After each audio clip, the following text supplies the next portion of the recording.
A massive good morning and welcome to the Cranley community. I really hope we are live now. Obviously, this is very new for us to do our coffee mornings with a topic online, but we are just as proud and just as excited. I hope the term has started well for all the families, whether that be existing families or whether that be families that are joined new to us since the August 2020 academic year.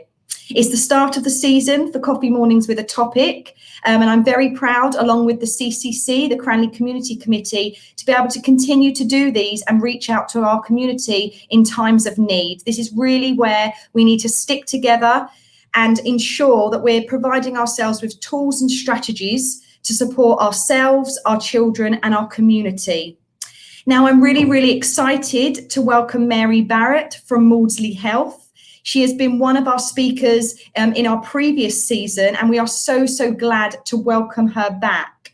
Before I do introduce Mary, we have lots of speakers coming up this term, and I will go over those at the end of this Coffee Morning with a Topic, so you can get some dates in your diary.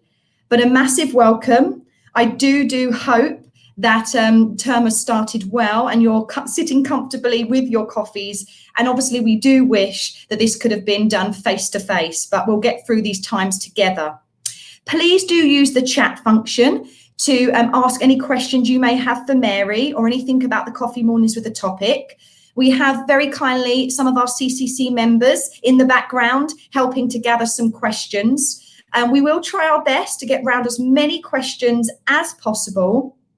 And we'll do this at the Q&A at the end. But if we don't get to your questions, then please feel rest assured that we'll try and gather all those questions up and get back to you as soon as possible with some of those answers that I know you're going to be wanting to ask Mary and some of the other speakers. Okay, we'll just wait just a couple of seconds for other people to join. If you have just joined us, good morning.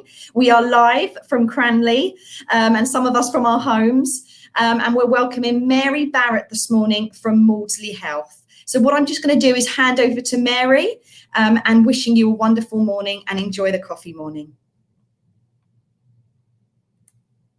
Thank you very much, Natasha, for the very warm welcome and good morning, everybody.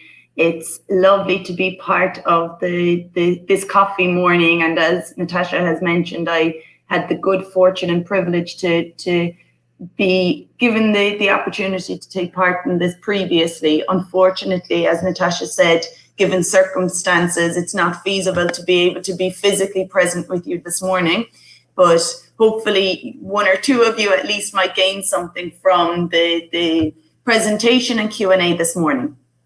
So what I would hope to do is just do maybe a 30, 40, maybe 45-minute presentation. It may be slightly shorter or longer than that. And then I'll take questions and have a bit of a chit chat. As Natasha has mentioned, hopefully we'll get around to all of the questions, but should it happen that either we don't get the opportunity or time to get around to all of the questions, or for whatever reason, if there are questions that I can't answer at this time for a variety of different reasons, as Natasha has rightly said, please feel rest assured that I will get back to you or that we will follow up following the session today. Another thing, just in case I forget to mention it at the end, I will be talking about different strategies and approaches to supporting your child or your children at this time. Should it happen that you are looking for specific resources, templates, books, and so on regarding some of the things we'll be chatting about, I haven't included many book titles or specific resources in this presentation, but I'm happy to chat about those again at the end or to provide you with that information afterwards. So without further ado, we'll get started.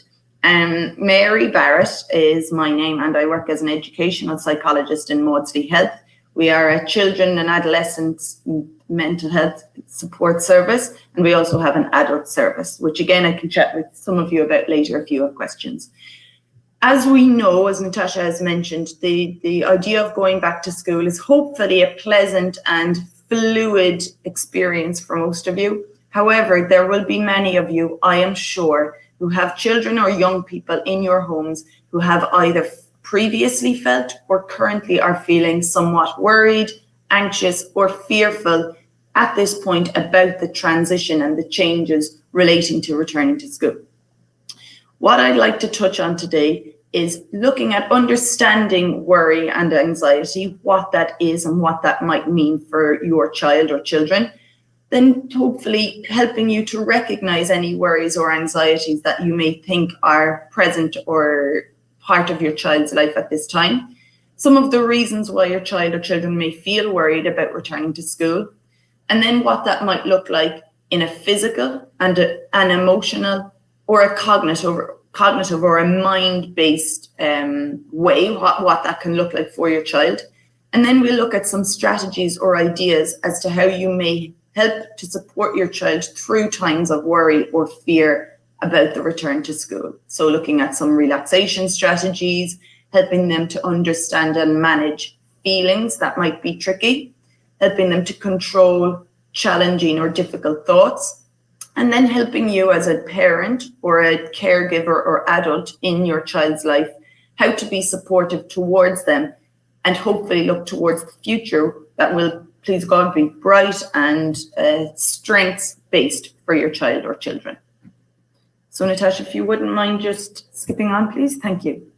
So before we go any further, what I'd like you just to either think about or ideally to write about, if you have a piece of paper handy or even your phone handy, just one thing that you as an adult worry about.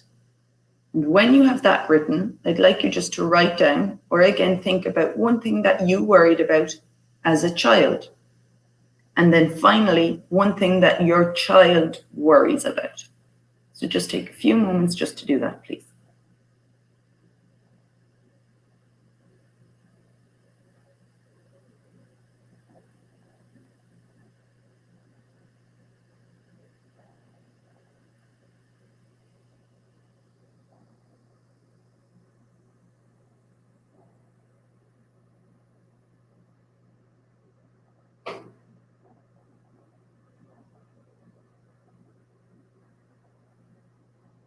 Now, as you're writing this, the purpose of doing this is just to help you to structure your mind and to focus on the topics that we'll be discussing today, because I'm sure it has been a busy morning for many of you.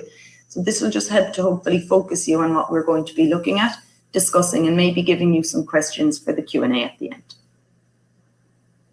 So Natasha, if you wouldn't mind, please just, thank you.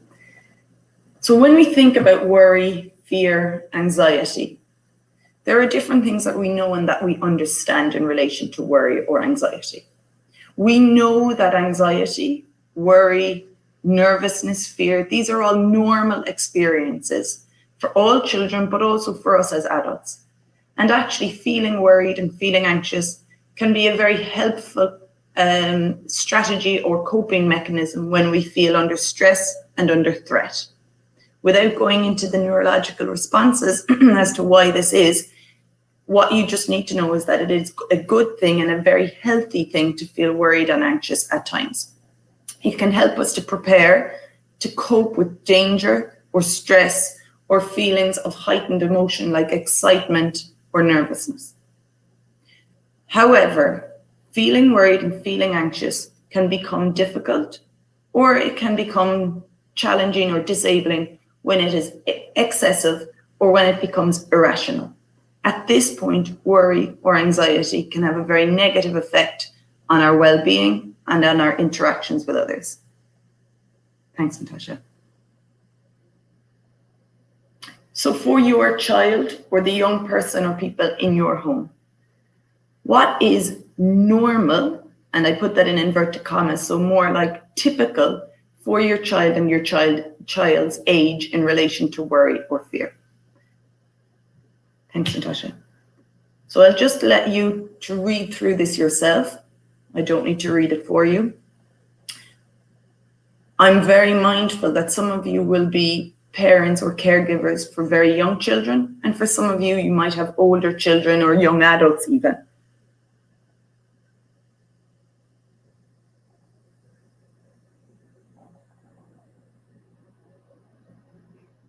Thanks, Natasha.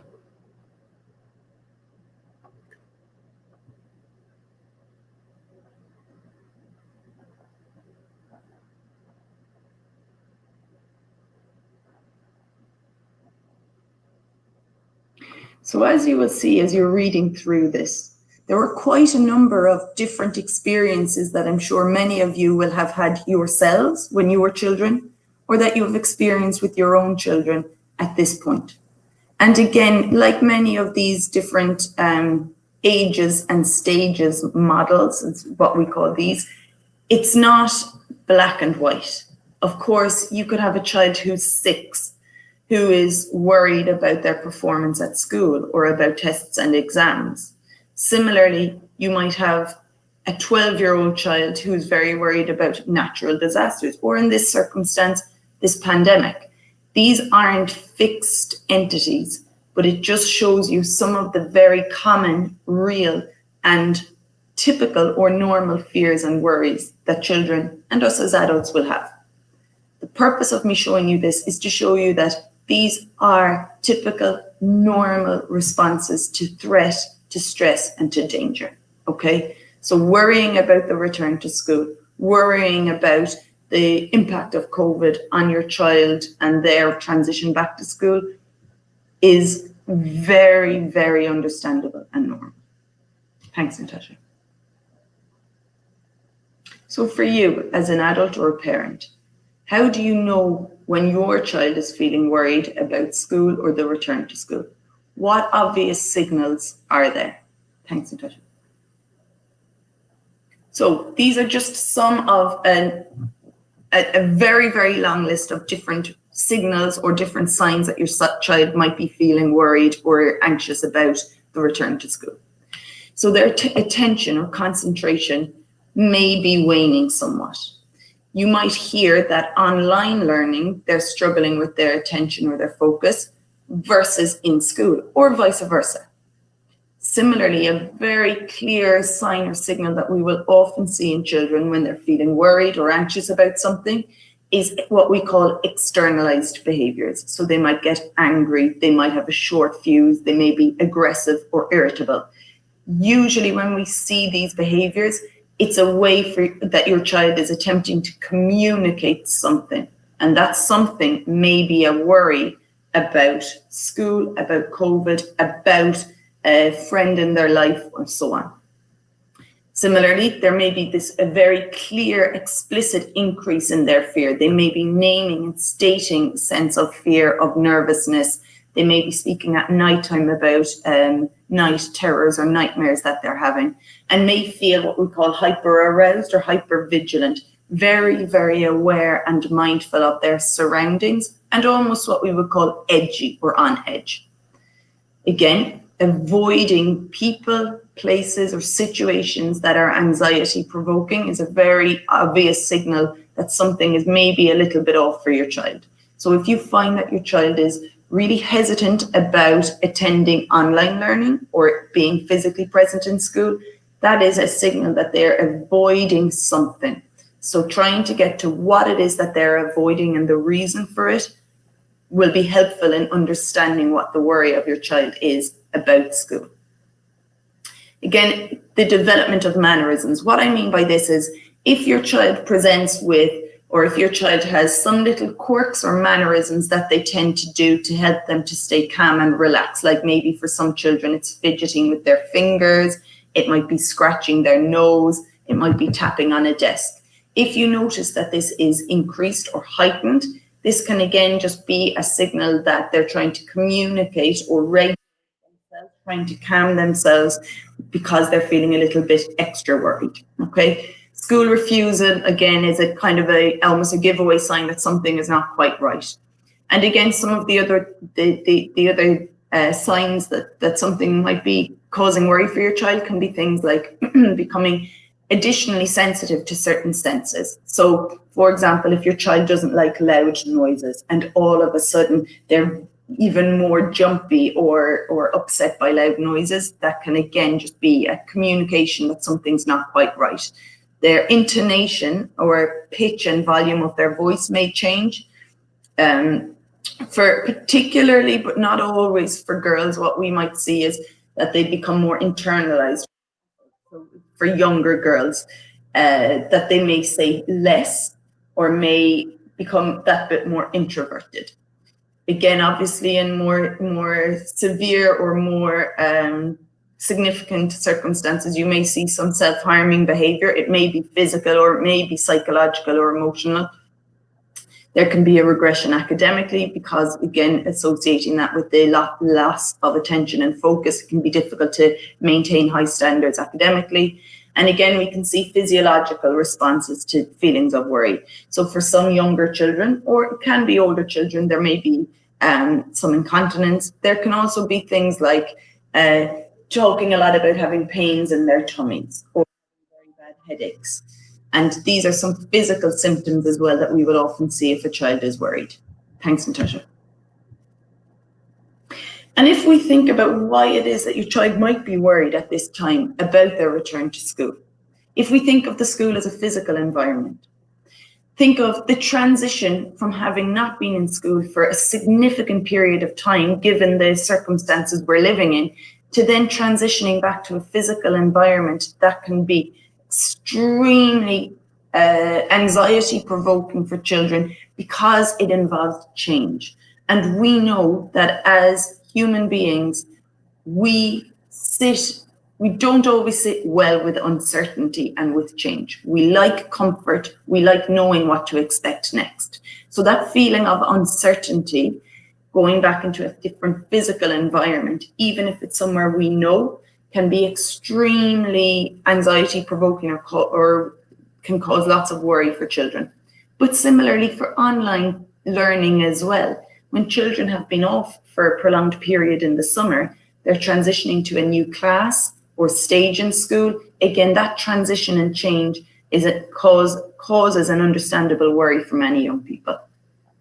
On a very practical level, thinking again about physical environments, the idea of the COVID pandemic and virus spreading within their physical environment through air droplets and through surfaces like desks and so on are very real, understandable worries that we all have in our daily lives. So it's no different for young people and for children to have these real worries and fears, okay? Similarly, then, there may be a fear of exposure, particularly for young people who have been really restricting their movements until now. If some young people have remained in their home or with their families, to then be in a circumstance where they're exposed to more young people, teachers, staff members, other parents, that can cause huge worry and understandable fear. That is normal and to be expected.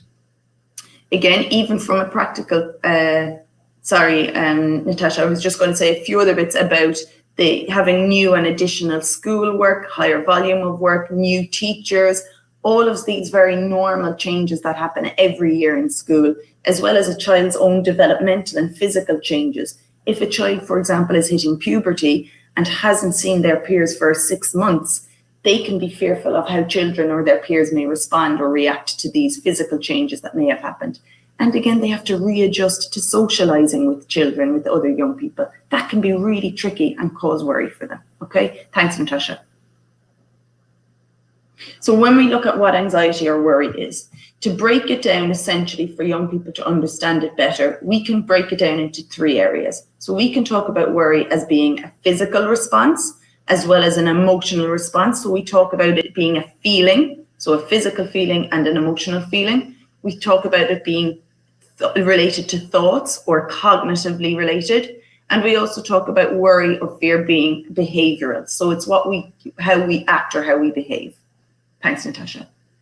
So first of all, you might just, I don't know, there should be some text with that as well, Natasha. If it's not there, don't worry, but okay. Not to worry, just in the last slide, what I was going to say is the physical sensations that we have or the feelings that we have are very interlinked and interrelated to the thoughts that we have and the ways we behave, okay? What we know is that our thoughts, our feelings, and our behaviors are all interlinked. So if we feel worried or anxious about school, okay, we are likely to have thoughts like, I don't want to go back to school, or I'm not going to perform well in school. And then behaviors that we might see that are related to that would be things like, I'm not going into the car to school today, or I'm not going online to do e-learning today. And different behaviors, thoughts, and feelings are all interlinked, related to worry. Okay, in essence, that's what I'm saying. But if we break it down from the feelings perspective, and we look at worry being a feeling, first of all, we can look at it as a physical feeling. And this is a way of really making worry concrete, particularly for younger children. So we can look at how to identify worry in a concrete physical way for young children. One way we can do it is seeing what are our body signals. So asking your child if they're worried about going back to school, how do you know, asking them, what is your body telling you? Okay, so saying your body is your friend and your body will give you clues about how you feel. So tell me where you feel in your body that something is not right. You'll often hear children saying things like their heart is pounding, they have a headache.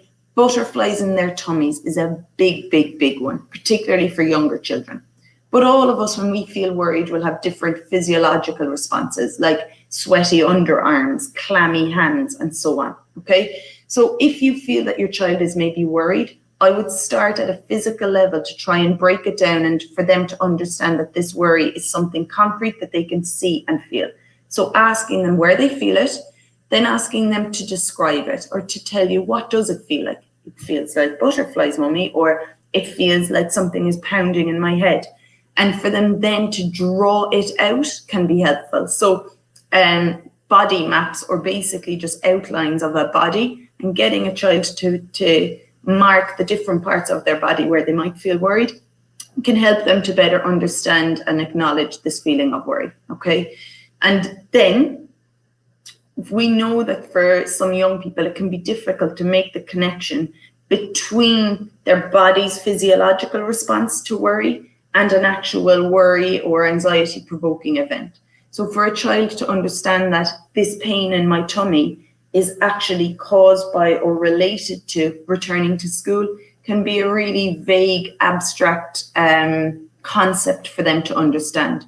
So for you to just reinforce and explicitly explain that our bodies respond physically to tricky situations can be helpful, and to repeat and reiterate that to them can help them to understand it better.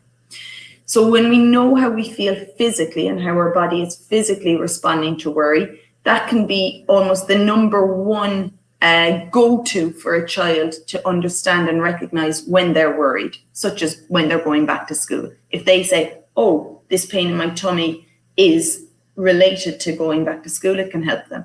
So we can then link that to an emotion of worry or anxiety. Thanks, Natasha. So, sorry, this is just an image to show you some of, if you want to use a visual cue, again, you can get lots of these on Google. If you just Google worry in the body or physical responses to worry, this can help to structure it for your child and for them to help or to recognize some places in their body where they may feel physically upset or feel worry in their body. Thanks, Natasha. So as I said, that physical or physiological response to worry, we can then link to or help our child to understand that as being related to an emotional feeling of worry, okay? So for your child or children, if they're a bit worried or a bit anxious about life right now or about school or friendships, this emotional response can be very clear. For some children, it can be very clear worry or fear or upset. For other children, it may feel that, or may seem that they're just vulnerable or sensitive. They may be a bit nervous, maybe expressed through sadness or through low mood, anger, hurt and feeling down or low. Lots of different emotions, but we know that they're all interlinked, okay? So if we're trying to identify exactly what emotion our child is feeling, we do know, not only for young children, but also for teenagers and young adults, many young people, and us as adults ourselves, can struggle to verbally express how we're feeling. We may not always have the words to really describe what we're feeling. What I often find in our clinic is that a lot of young people will use the words annoyed and bored. They are their go-to emotions that they will mention time and again. And oftentimes we really need to unpick that and explore that more to help them to get a better understanding of what the cause of that annoyance really is, or this idea of boredom, that perhaps it is actually a feeling of anxiety or worry. So if you're hearing your child saying the same words, I'm bored, I'm annoyed, I'm angry, see if you can help them to unpick that better. And one way of unpicking or trying to identify what the feeling really is can be by you as a parent modeling emotions. And it can be done very simply through giving examples of your day. So you may say, oh, I'm exhausted today because I had 6 jobs to do. Or you may say, oh, I'm feeling really frustrated today because I had a difficult conversation in work, and so on and so forth, okay? For younger children, you may use what we call this feelings detective. So it's an idea that you're making emotions a game. So you might say to them, oh, I'm a curious feelings detective today. I feel a bit funny. I want to figure out what's going on. And then you're backtracking saying, I had a good day because I saw my friends, so I'm feeling happy.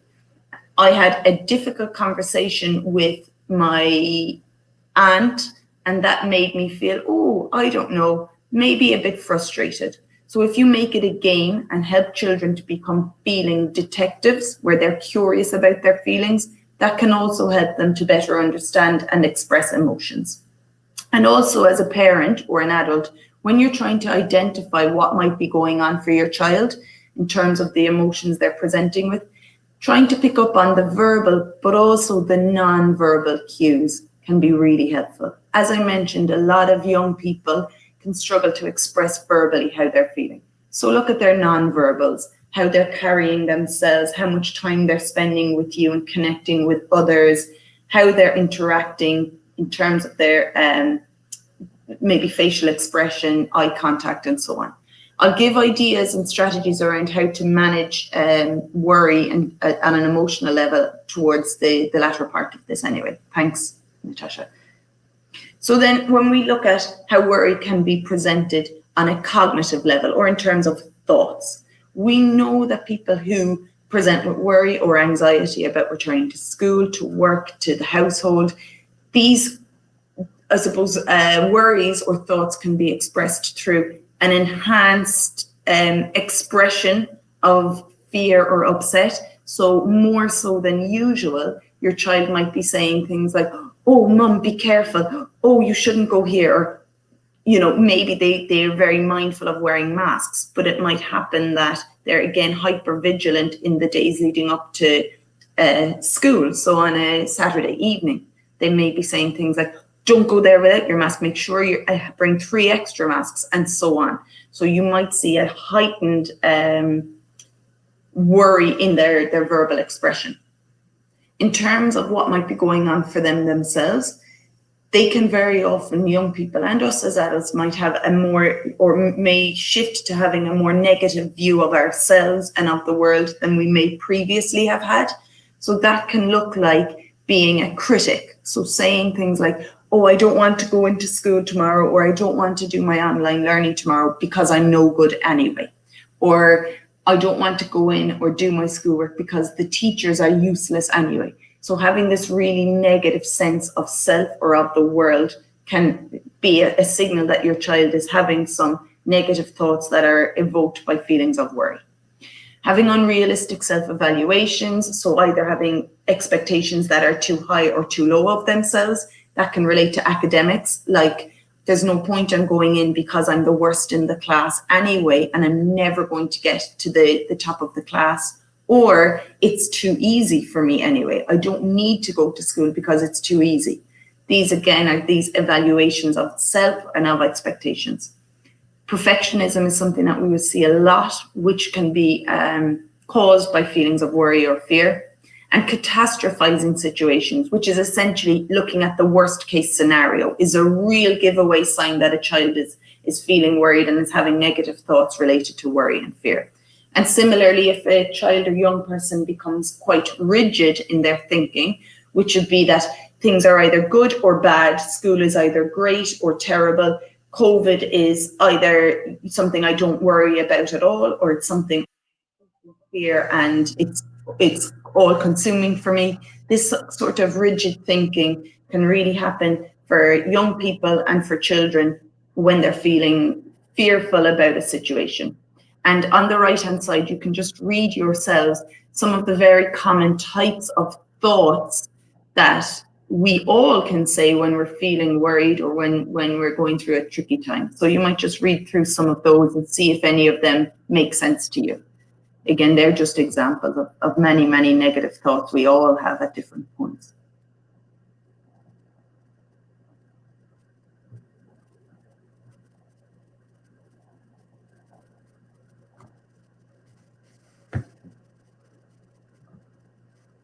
So I'm wondering if anything I've said has been ringing any bells for any of you as parents in terms of things you may have identified in your own children in terms of their own worries or fears. And just before I go any further, I'd like to say that the aim of what we're talking about and doing is not that your child won't feel worried or anxious at all, because feelings of anxiety and worry are very normal, healthy feelings. The purpose of this is more for you as an adult to recognize and identify that worry or fear or anxiety, and to help you to help your children to learn skills about how to manage it. It's not trying to eradicate worry or fear, okay, because that's healthy and normal.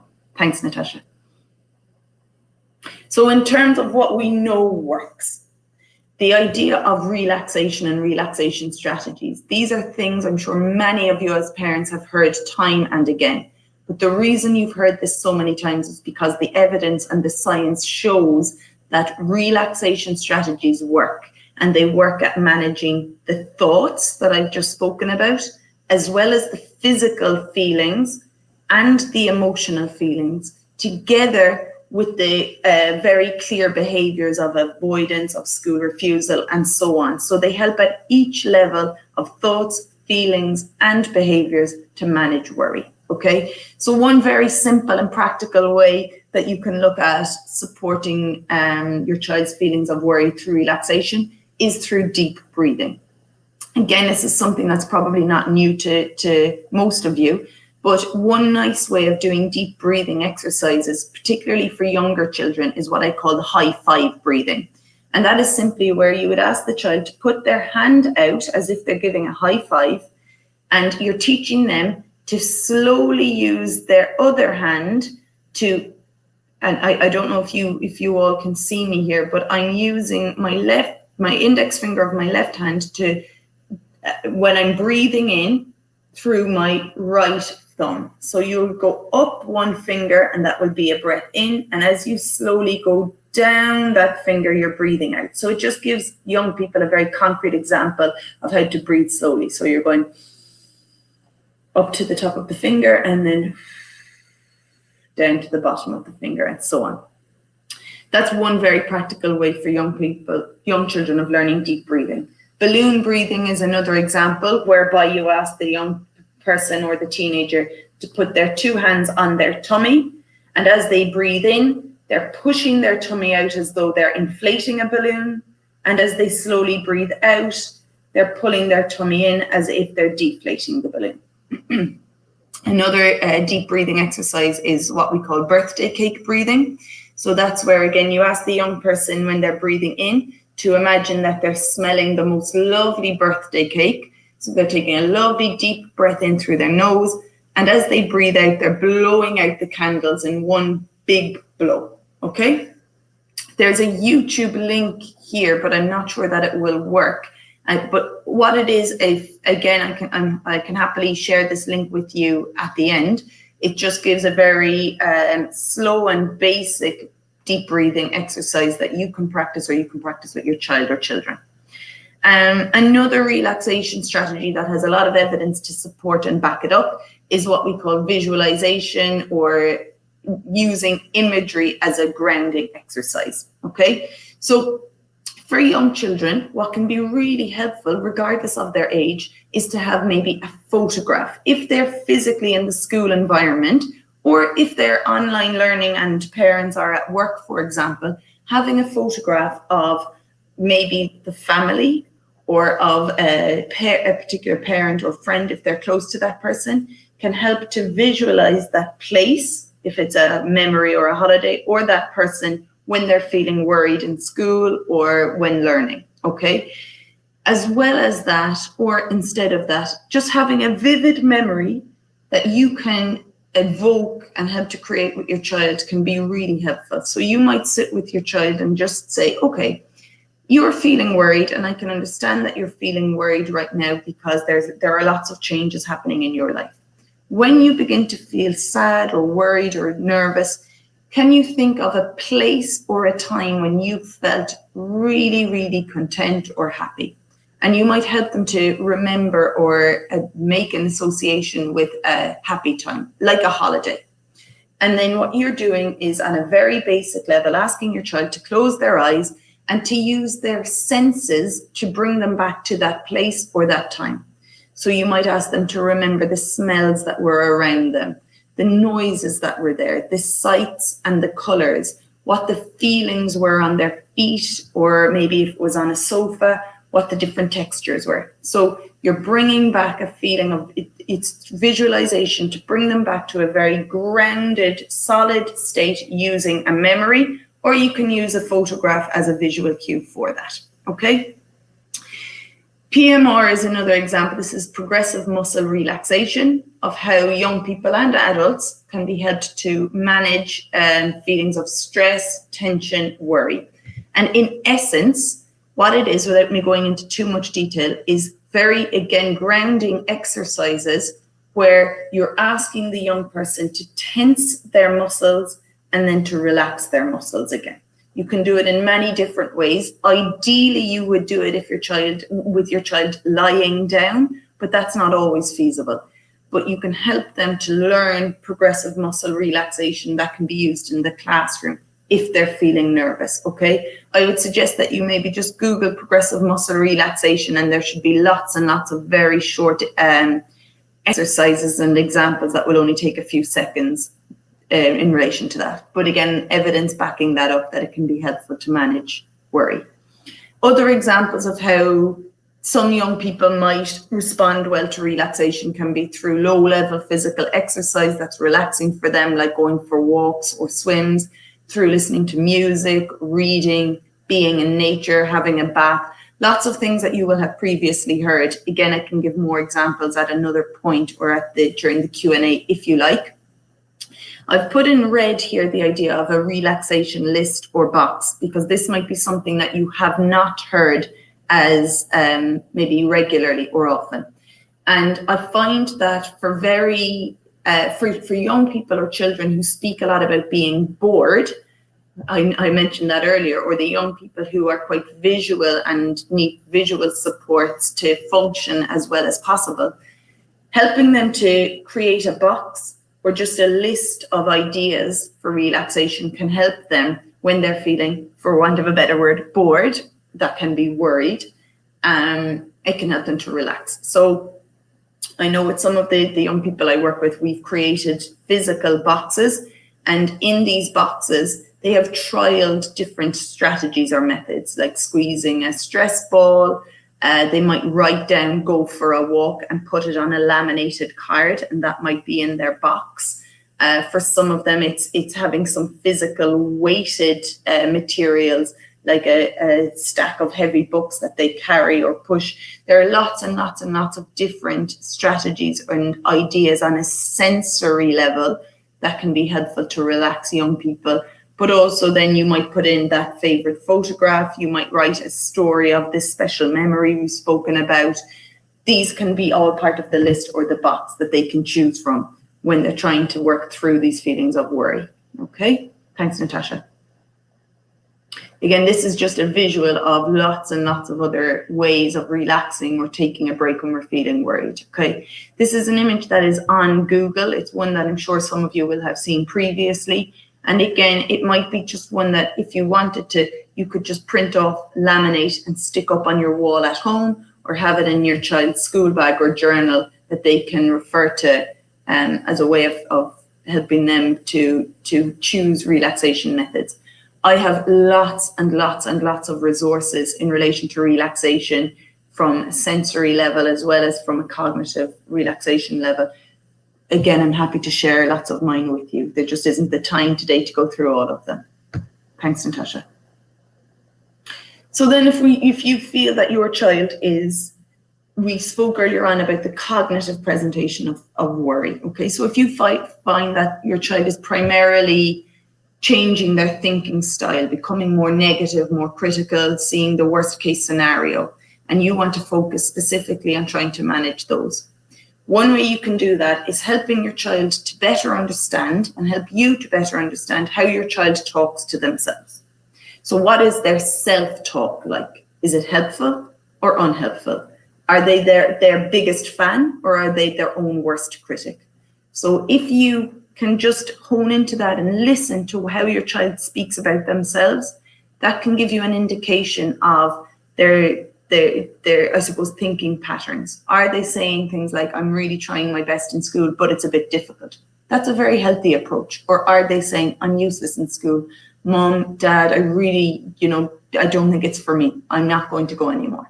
Are they being that critical? Okay, understanding their self-talk and helping them to try and shift it from more unhelpful to helpful is a tough but a really, really, really worthwhile process. So in order to get to that more positive self-talk, there are ways we can get there. One way is by learning to use what we call coping statements. And coping statements are really helpful in the moment when a child is feeling worried at that time. So if your child is sitting in the classroom in school and is thinking, oh no, I am in a bubble with 3 other children and I really feel like I'm exposing myself here, can they use a coping statement? If you can choose 5 or 6 statements with your child, sit down and physically write out some statements that they can use, that can be helpful. So a coping statement would be something like, this will pass. I've done this before. I've been here before and it has been okay. If something goes wrong, there are people to help me. I can get through this. I'm a strong person and I know that there are supports around me. These are all coping statements. So agreeing some coping statements with your child can be really helpful for them to use in scenarios where they feel worried. And the presentation has just vanished for me, Natasha, but I think one of the next things that I was going to say was about positive affirmations. So positive affirmations essentially are reminders for you or your child about what their strengths are, okay? A very nice way of using this to manage or to understand better and deal with worry and fear is a nice little thing I do with some of our young people is I ask them every morning and every evening as they're brushing their teeth to use and choose 2 positive affirmations. So again, you might write a list and have a box with 10 positive affirmations in that box that a young person genuinely believes and feels is true and accurate for them, okay? So as they're brushing their teeth and they're looking at themselves in the mirror, I would suggest that you ask them to repeatedly say in their minds 2 positive affirmations, like, I am a kind and generous person, or like, I do my best in school because I'm a hard worker, or I'm proud of everything I have achieved and I will always do my best. So reminding themselves of what their strengths are can be a really nice way of helping them to cope with worry. Okay, thanks, Natasha. Yeah, we were just back 1, I think. Yeah, perfect. Again, using distraction can be helpful in the moment. We know that by distracting or deflecting from worry is not something we want to do all of the time because we want to work through the worry. But again, in the moment, if your child is feeling really upset during school time or in the lead up to it, having a distraction of, a chat with somebody or a walk, or if it's 2 minutes of TV time, or if it's reading their favorite book, this distraction can be helpful to revert their mind from the worry, okay? Again, having a worry time or worry box can be helpful. This is the idea that a child or young person can set a specific time during the day or the evening that they allow themselves to work through the worry. so that they say, I'm feeling nervous or worried now, but I know that at 7 o'clock this evening, that's my worry time, and I'll work through it with mum or dad or granny or auntie at that time. So I'm going to push it away until then and work through it then. But you do need to work through it at that time. Again, a worry box is a similar idea, that you write down the worry, you put it into the box, and then you can work through it at a later time, so that in the moment in school, you can be focused on what you need to be focused on. And these are all examples of how we can try and help unhelpful thoughts to become a little bit more helpful, okay? We also look at rationalizing or reframing, and that's the idea that every single one of us is going to have negative thoughts sometimes. I gave you a list of some examples a little while ago. These negative or unhelpful thoughts are normal and are to be expected. Some of us are naturally a little bit better at reframing or challenging these thoughts to become a bit more helpful. So maybe you can work through these with your child, and just if they're saying things like, I'm useless, I'm the worst in the class, I'm never going to do well in my tests, or I'm definitely going to go home and I'll have COVID, okay?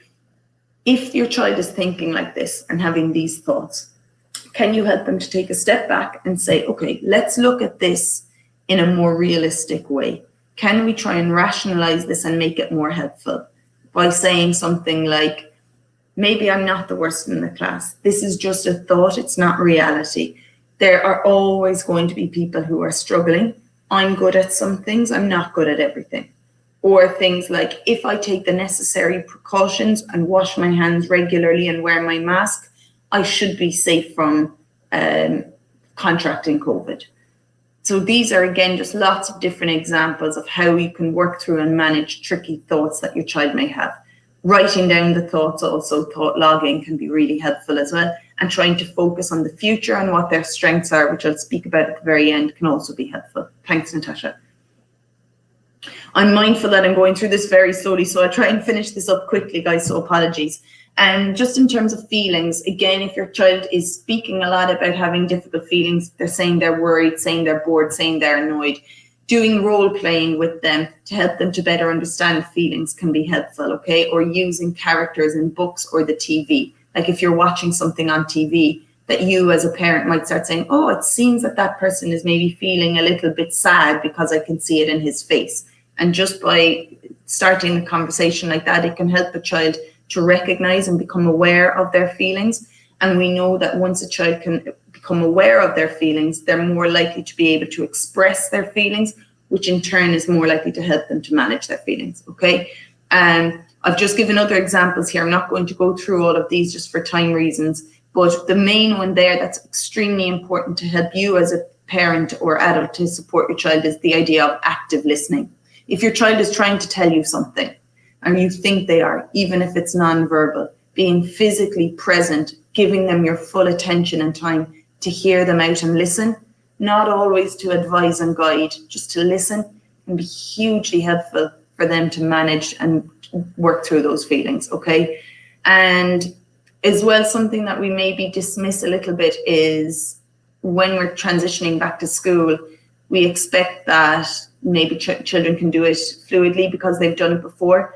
Preparing them for the change in routine and setting clear routines for the home as well can be a very practical way of helping them to manage feelings of uncertainty. When there are routines and schedules in place, that provides predictability for the life, during the life and daily life of your child. And where there's predictability and a lack of surprise, that can take away feelings of uncertainty. And by taking away that uncertainty, it can help to feel more relaxed and more comfortable and more safe. Okay, so routines and schedules are really, really important. Again, sleep hygiene, sleep schedules, limiting screen time, naming emotions. These are all things that can be really helpful. And again, I can talk about them in the Q&A further or with people afterwards if needs be. Thanks, Natasha. We'll skip this bit again because I'm mindful of the time, but it's just something that maybe at some point you yourselves might be able to do as adults. And it's just to think of a feeling that you have regularly that might be difficult. So a feeling of worry, of fear, of sadness. And based on some of the things we've discussed or that I've spoken with you about today, Are there any 3 things that you can now try on from a relaxation perspective in terms of managing those thoughts or those feelings that might be helpful? Are there 2 positive affirmations or coping statements you can say to yourself? And is there 1 person that you know that can help you through this? Okay, I've put a link there to a very nice little activity that young people can do in school with teachers, at home with you as parents, or that you yourselves can do as adults. Okay, just again, for time reasons, I won't do it now, but it's a really nice activity. Again, just for if your child is somebody that previously was maybe eager to go to school and is now school refusing online or physically, facing and managing worry and fear by facing it head on is really the way to go. Okay, this is what we call exposure. So what we know, for example, if your child does not want to go into the physical environment of a school, by looking at facing their fear, that's what we need to do. And by avoiding it, and by you as a parent allowing your child to avoid lessons or avoid school, we know over time is just going to increase their feeling of anxiety or worry. Okay, so what we need to look at is breaking this fear down. And first of all, for you as a parent to understand, what is the actual fear? Is the fear that my child thinks that they will contract COVID if they're in the physical environment of a school? Okay, is that the fear? To get to pinpoint what the fear or the worry is crucial. Once you can do that, you can then break it down and say, okay, how can I gradually expose them to more, maybe to an environment that they can cope with more readily until we get to the point where they will go into school. So it may be that you start by saying, okay, going into school because of a fear of contracting COVID is the biggest fear. So we're not going to push them to that right now. But can we get them to maybe do the route to school in the car, expose them to this experience, but in a manageable way? So you're breaking down the situation into small manageable steps, and you're arranging the steps in order of difficulty until they get to a point where they feel that they can actually cope with this. Each time that they do achieve part of this fear-facing process, they should be rewarded through praise, maybe through even a concrete reward to help them to understand that they are achieving and they should feel proud. Okay, they are overcoming their fear. So it should be done 1 step at a time, like getting into the car, driving to school. If they can do that, well done, praise, reward. The next time, getting in the car, driving to school, and maybe standing out of the car for 5 seconds, going home again. Doing it the next time and maybe waving or saying hello to a teacher. Okay, and you work all the way up until you get to a point where they can actually go back into this physical environment and feel that they can do it in a manageable way. Again, I can talk about this in more depth at the end, or with maybe individuals at another point. Thanks, Natasha. Again, I've mentioned it already, but just for you as a parent or an adult, if nothing else, if you take nothing else away from today in terms of helping your child to manage feelings of worry or anxiety, please, please, please remember that just by listening to them, and when I say listening, I mean listening to the verbal and non-verbals, that in itself is an act of love. That is you being a very supportive adult, or what we call a one good adult. Ideally, you want to be physically present when you do this as well. Validate their feelings. So explain to them that you understand that this is a tricky time. It's tricky for all of us. And empathizing with that and knowing that they're sitting with lots of uncertainty can be extremely reassuring for young people, okay? Showing them affection and just showing them that you care and that we're all really struggling through this. It's not easy, but you understand that it's not easy for them. And listening, hear them out, is massively helpful for young people.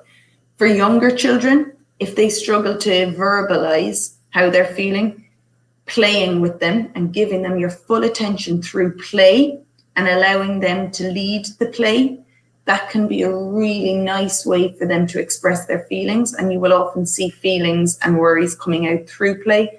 And then you can work with that and maybe have a chat with them in that kind of informal, non-structured environment. Okay, so play for young children can be hugely helpful. Thanks, Natasha. And then just to summarize what you can do as a parent, taking what we call the real approach. It's the idea that you recognize when something seems wrong, so non-verbal and verbal cues. You encourage your child to participate in activities that are helpful, like the relaxation strategies we mentioned, like challenging the thoughts using coping statements, like working through feelings and helping them to have an opportunity to talk. So encouraging those can be helpful. Again, listening in a very active, present way, and letting them know that you care, validating their feelings and empathizing. If you do those 4 things as a parent or a caregiver, that can be extremely helpful for your child. Thanks, Natasha.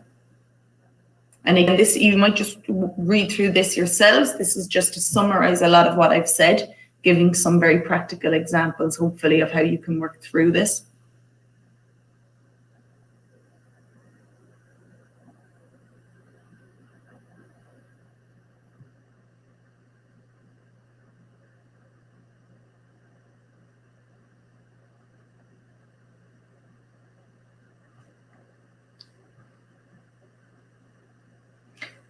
And yeah, so this is, again, I'm not sure if these links will work or not, but this is just for, I suppose, more for, it's probably more for teenagers and young adults, and for us as adults ourselves. But this is if you feel that your child is feeling worried or stressed about the future, or about the current situation, and helping them to recognize that the future can be very strengths-based and a hopeful place for them. And the best way of starting this is to remind your child or children about what their strengths are. So I'm not going to go through each of these links, but these basically, I'll go through the first one just in a moment. But what I would say is to help your child, if they're struggling with all the previous strategies, taking a strengths-based, future-focused approach, particularly for older children and teenagers, can really help them to focus their mind in a practical way of how they can get through a tricky time, okay, to look to the future. So first of all, you're helping them to remember and recognize what their strengths are. So it brings them back into that helpful thought process or mindset. You're then looking at how your child has used their strengths already during COVID and how they can continue to use them for the foreseeable future. And then finally, you're looking at, okay, well, what does that future look like? And can we plan for that future now? So, Natasha, if you wouldn't mind just maybe clicking into those links to see if they work just briefly. They were just, yeah, they may not work, so please don't worry if not. Or if it's taking a while, it doesn't matter. Yeah, no, not to worry. Basically, guys, they're just, again, really nice links to what I've just mentioned, and it really helps to structure future-focused planning. And number 2 there of helping your child to already recognize what they've done well during this worrying time and what they can continue to do well, okay?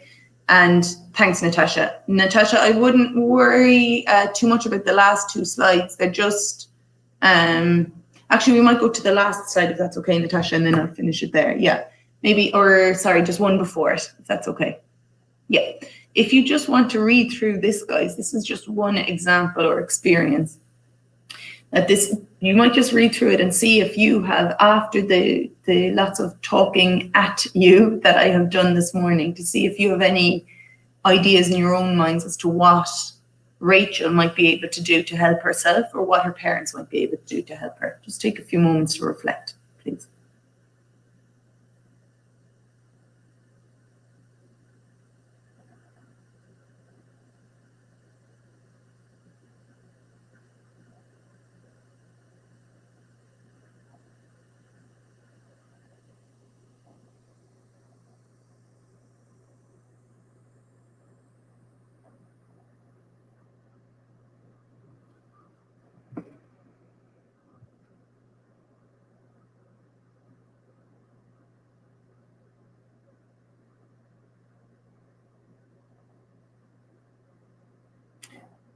So as you're reading through that and reflecting on it, just maybe to, again, help to focus your minds as to what Rachel might be able to do and what's going on. We can see that a lot of what is being said here about Rachel is very cognitively focused. It's very much focused on her thoughts. So how she's thinking, she sometimes thinks it would be easier to leave school. She's worried about being blamed, so she thinks she's going to be blamed for things. And she thinks that she, so these are very actually behaviors, or the way she acted was that she wasn't able to ask questions. So you can see the behaviors are linked to the thoughts, which are linked to the feelings of worry, okay? So again, just thinking of what maybe she would be able to do. Can she use coping statements to help her through it, to say everyone is in the same boat, we'll all work with each other going forward, the school will revise any work that we've missed out on, I still have a whole year ahead to catch up. Can she use relaxation strategies like deep breathing when she's feeling the physical feelings of worry, and so on and so forth, okay? There are lots and lots of ideas here that she can maybe try.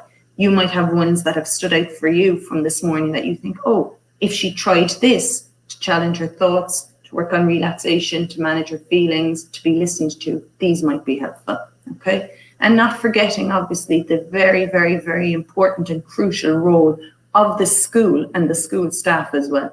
We know in Cranley that the staff are exceptional and are huge supports to the families and the students. So using and availing of that support as well, I would say, on a practical level is massively helpful. Okay, thanks, Natasha.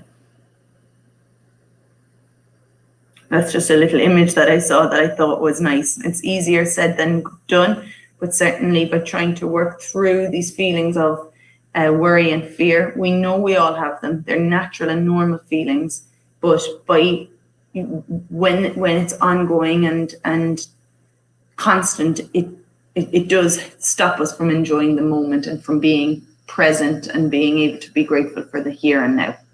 Thanks, Natasha.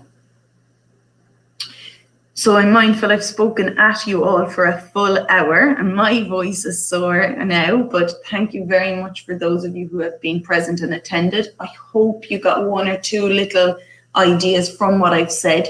If not, please feel free to ask your questions. And if you got nothing else other than reinforcement or repetition of what you've heard previously, that in itself is hopefully helpful to you. If any of you want to contact me individually outside of the Q&A for additional support, our details for Maudsley are here. We're also on @Maudsley Health on Twitter, Facebook, Instagram, and LinkedIn. And as I say, we have a child and adolescent mental health service as well as an adult service if any of you want additional support. And yeah, Natasha has, I know, more in-depth information about what we do as well. So thank you all. And please ask questions. I may or may not have the answers, but I'll do my best. Thank you for listening. And thank you very much, Natasha.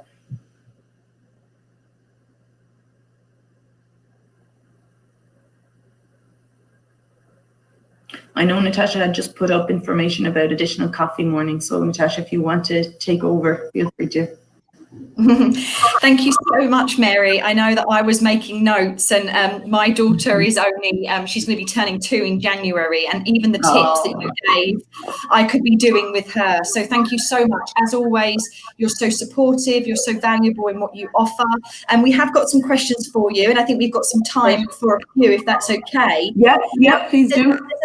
There's a lot of questions about boys specifically, which actually I think is quite powerful, especially for seniors. And excuse my eyeliner as I keep moving over, but I want to make sure I get the questions right to give everyone a platform to ask them. But in terms of what would you consider, Mary, or is there anything that's considered as to be over emotional or disproportionate reactions? There was one parent asking, you know, if that's a concern, is that something to be really worried about, or is it something we can use your strategies to actually break them down and verbalize? But what is a concern? What is over emotional? What is disproportionate in terms of emotion, or is there no such thing? No, there absolutely. That's a very valid question and a very good question, actually. And I think what we would say is, if you feel that your child is completely consumed by their emotions. So, for example, if they are verbalizing nonstop how they're feeling, and if it has taken over where previously maybe they're, you know, elaborating somewhat on a daily basis as to how school has been, how interactions have been, and they're mentioning feelings in a very kind of almost passive way, whereas now they're really focused on the intricate details and almost becoming philosophical about emotions and feelings. We do see that shift sometimes in particularly kind of the age 14, 15. We've seen that sometimes where they seem to really explore and analyze their feelings. Then I would say, yeah, if that is consuming them and it's what their be all and end all seems to be at the moment, absolutely, I think then you want to try and work through it with them. But if you're not really getting anywhere with that, I would say it might be worthwhile just to link in with somebody in school or someone like ourselves, just to help your child to have another source whereby they can try and express those emotions, and just to see if there is a reason why they are that emotional. It might be just normal development and hormones, but sometimes there can be an underlying reason for it, that they might be feeling a bit low, and that by, you know, kind of philosophizing about it, for want of a better word, can explain it. I don't know if that's answering the question, or if the person is looking for examples of when. Well, what I will do is I will make sure that obviously this recording will be circulated. That was a question as well. And I know that along with that is the attached PowerPoint. So there's loads of tips and strategies anyway for families and parents to really use and utilize. And like you said, we can provide your details, and if they need more additional support, then they can reach out to you. So thank you so much, Mary. And especially that person, sorry, if that person wants to, you know, if I haven't answered it and she wants to reframe the question, obviously she's more than welcome to do that, and I'll answer it in another way if needs be, no problem. Obviously, given the current circumstances with COVID that we're all going through, there was quite a specific question actually of how you, Mary, how would you suggest talking to young children about, you know, their family and friends who are far away, maybe even some family members that are actually poorly? What would be your kind of top tips to broach that subject, especially with the younger children as well as the older children? Yeah, and again, I think a very good question. And this is something that has come up quite a bit in different webinars we've given. And what we would always say is being transparent, regardless of your child's age, is so, so important. So using the term COVID or coronavirus and explaining to them what COVID is and what it means is really, really important, because if you as a parent or an adult don't do that, your child will be exposed to that information through other sources, which can be a cause of worry and fear for them, because that information might be a little bit misplaced or misled. But what I would say is with younger children, any information that you give them or present to them should be done in a very age-appropriate, child-friendly way. So, for example, if they have family elsewhere, you might be explaining to them that the whole world has this pandemic ongoing. You know, you're not going to use the word pandemic, but that there is a virus or a challenge in the world going on, and some people are becoming unwell from it, but lots and lots of people are not. But in order to stay safe, we all need to try and stay as close to home as we can for the moment. And we just need to keep washing our hands, wearing masks, and not being around too many other people. That's the best way we can stay safe. Yes, sometimes some of us will get sick, but there are lots of times during life that we get sick anyway, when we get colds, when we get flus. And again, most of us will be fine. Some of us might be more unwell than others, but we will try our best to stay as safe as we can, and we'll work through it. So it's something like that, but you know, again, changing it slightly depending on your child's age, if you want to elaborate a little bit more or take away a little bit from that. So I'm not sure if that answers, again, that person's question, but if they want more information, they can just change the question slightly, and I'll happily give more information if I can.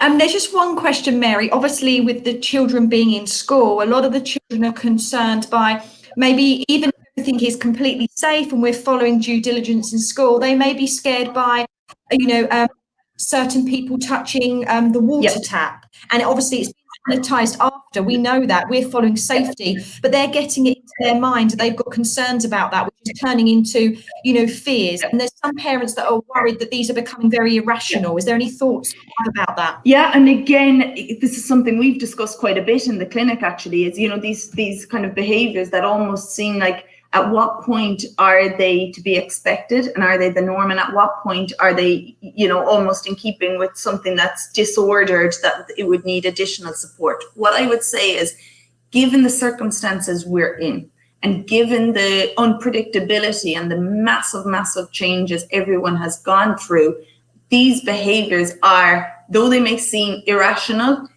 they are bred from a lot of, like it or not, a lot of fear mongering that has been instilled in all of us for quite a period of time. Okay, so what I would say is this adjustment period back to school, for as parents to allow your children a few weeks to readjust, and just to continue to reiterate that as you know, the taps and the tables are sanitized, they are clean. You will be fine as long as you keep your hands clean and away from your face. And to just reiterate that, in the hope that as they're exposed more and more to the school environment, to teachers, to peers, and to staff members who are, as you say, all abiding by and adhering to the proper sanitization protocol, that hopefully that will lessen over time. Should it happen that it stays at this very heightened level for another, you know, 4 or 5 months, well then fine, maybe at that point it might be worth exploring it further. But definitely it's not atypical or abnormal at the moment. We're seeing that a lot in young people. So just to reassure that parent, it's quite normal to expect that, especially during the readjustment to school, the first month, 6 weeks, it's quite normal. Heading towards the last question, Mary, and then we can wrap up.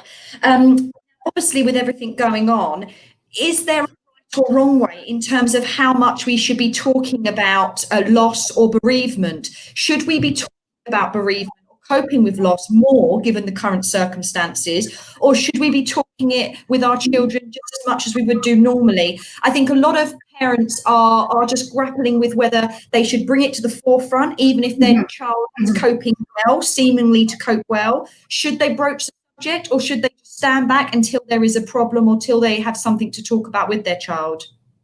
Yeah, and again, a very good question. I think it's a really individual question. Okay, so I think in this circumstance, you as a parent are the expert on your child. So if you feel that your child is of either a particular age or of a particular sensitivity, work off that. So if you know, we know that some young children will become extremely upset by watching, you know, one of the characters in a Disney film who might die. And that can be something that will really trigger huge upset in that child if they're very sensitive. If that's the case for your child, and if you're not in a situation whereby bereavement is, or a loss, a significant loss is something that's maybe relevant for you at this point in time, I wouldn't bring it up unnecessarily if it's going to trigger these really sensitive, tricky emotions for your child, okay?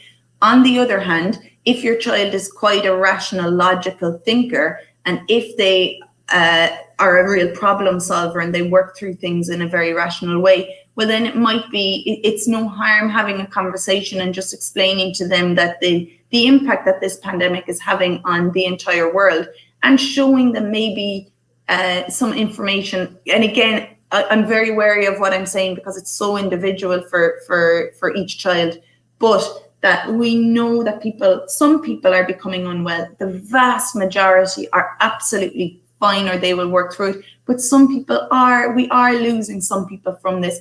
But again, what I would say is, you know,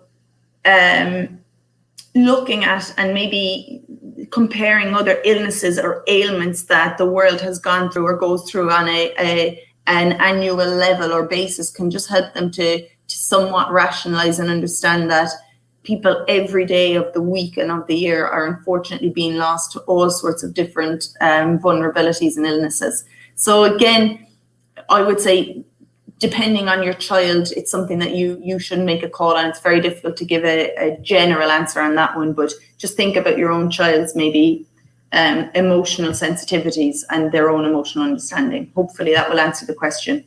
If not, it's more. Thank you so much, Mary. Well, just to wrap up, to say thank you so much to you personally. I know I'm dealing with you behind the scenes, and you're always so forthcoming in your time. And obviously that's down to obviously Maudsley as well, allowing you sometimes to come away from the office and supporting us. I mean, we are very, very grateful to you, Mary, especially. You've been a committed member of the Cranley community, but also to Maudsley Health, who are supporting families, you know, immensely during these times. And I know that we have a strong relationship with you and with Maudsley, and we are internally grateful. We know how busy you are.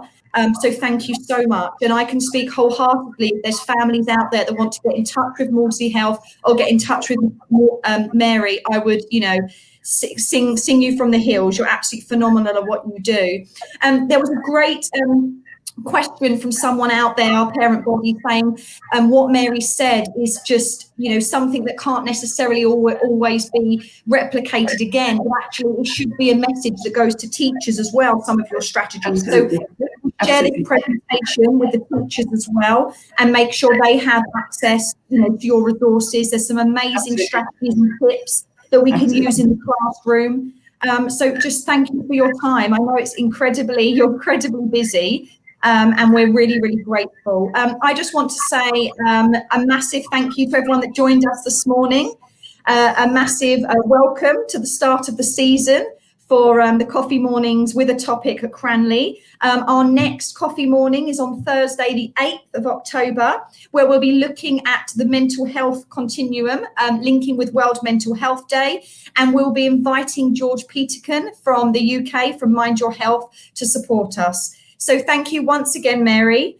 Please stay safe, and all our best to Maudsley Health, and wishing everyone a wonderful Monday. Speak soon. Thank you so much. Thanks so much, Natasha, and everybody who has attended. And again, if anybody has, you know, specific questions, or you want links to resources, if you want to contact Natasha, who can get on to me, I'm very happy to share what I have. Or if people have specific questions and you want to email me, again, Natasha, you can just send me on questions via email.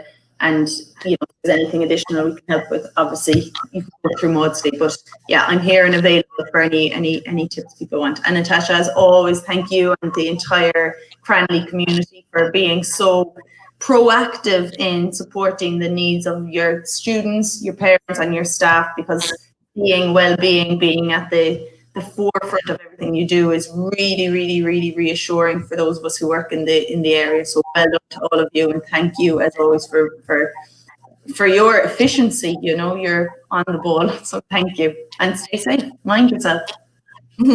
And one last big thank you to the Cranley Community Committee and the parent reps behind the scenes who have been providing and communicating all of our messages. We've got Angela Beaton backstage with me, collating all your questions. So it is a team effort. It really, really is. Have a wonderful day, and see you in the next coffee morning. Bye-bye. Take care.